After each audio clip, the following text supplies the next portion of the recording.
Buen día a todos, mi nombre es Andrés Morris García y en el día de hoy estaré presentando el componente práctico del curso del manejo de arbences.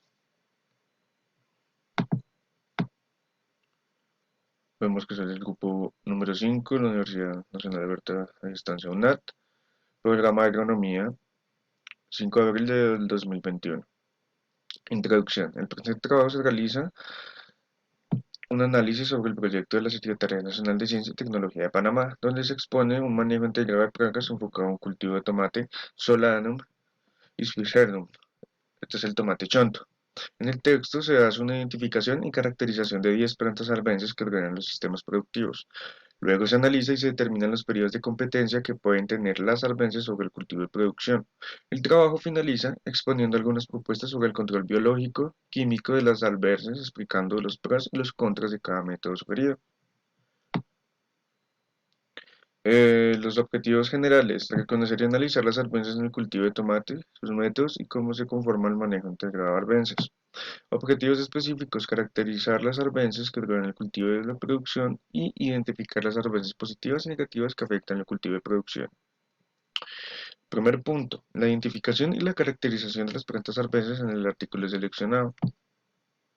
De las 65 especies que tenía el artículo, se escogieron 10 arbences, los cuales se clasificaron por familia, nombre común, nombre científico y su clasificación en la naturaleza.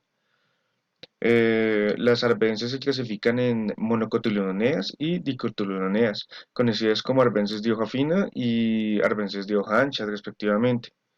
Esto depende también de los tipos de cotiledones en las semillas. Por ejemplo, las plantas monocotiledóneas solo poseen un solo cotiledón, en cambio las otras poseen muchísimos más. Segundo punto, los periodos de competencia de arbenz en cultivo. Los periodos de competencia entre las malezas y el cultivo de tomate son probablemente diarios, los problemas diarios que tienen que combatir los agricultores. En el artículo se puede analizar que el periodo de crecimiento de las arbences que afectan la producción de tomate se demuestra que la mayoría de estas malezas crecen y se reproducen donde hay un exceso y constante uso de mucha humedad o agua. Estos problemas se ven más a menudo en épocas de lluvia, ya que el exceso de humedad ayuda a la germinación de muchas arbences potenciando su crecimiento abundante. Antes de colocar los tomates en el cultivo, se hace un estudio de los surcos donde se cultivará. Luego se realiza una caracterización ubicando las arbences nobles y las arbences de tipo medio para identificar qué arbences afectan significativamente el cultivo. Luego el control químico y mecánico de las arbences se produce al iniciar el cultivo. Todo esto con el fin de evitar los periodos de competencia de arbence-cultivo. Se demostró que la competencia de las arbences con el cultivo prolifera más en épocas de lluvia o cuando se fertilizan las plantas de producción. El tercer punto, interacción maleza-cultivo y alelopatía, revisión de la interacción existente entre la maleza y el cultivo. Aunque el texto no especifica el manejo alelopático entre las arbences y el cultivo, sí se puede analizar algunas arbences que por medio de sustancias químicas y sus propiedades ayudan a evitar diferentes plagas y enfermedades a las que sí pueden afectar el cultivo de producción. Un ejemplo de esto es la mayoría de las arbences dicotiledóneas. Aunque muchas de esas arbences son muy resistentes a plagas y enfermedades, contribuyen con mantener y proteger el suelo de la radiación y la erosión. Un ejemplo de esta arbence es la Digitarias lagnum, que mediante sus raíces fibrosas y resistentes ayudan al suelo no se erosione, lo que ayuda a proteger los rizomas y las estructuras de todo el suelo. Cuarto punto, la propuesta que contenga el control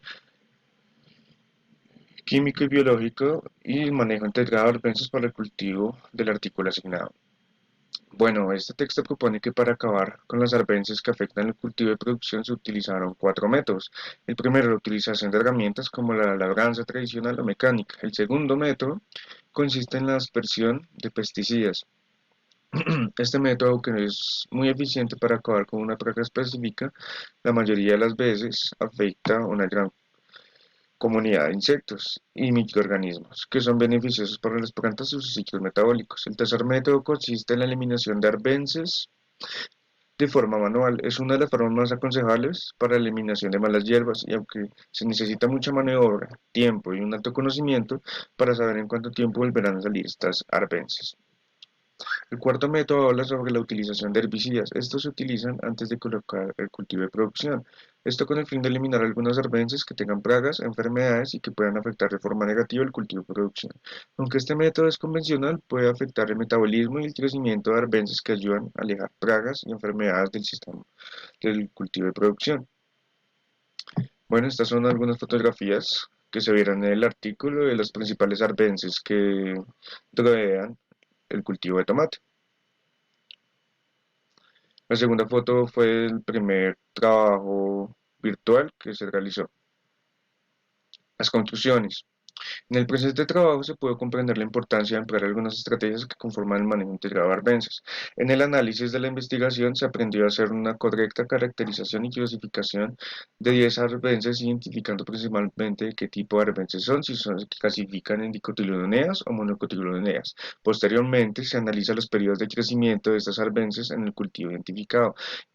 Se identifica en qué periodo crecen más las malas hierbas, luego se mencionan las técnicas en que se utilizó en el texto para proponer una mayor comprensión sobre el correcto manejo integrado de plagas, mencionando las principales características sobre el control químico y biológico. También se identificó los pros y los contras de cada método. Se propone establecer una mejor estrategia de manejo integrado de plagas para minimizar las pérdidas económicas y ambientales, para poder lograr una agricultura sostenible con el paso del tiempo. Las referencias bibliográficas, esta información se sacó de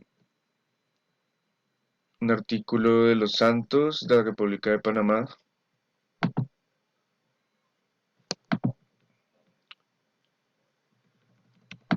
Y con esto termino la actividad. Muchas gracias por ver el video.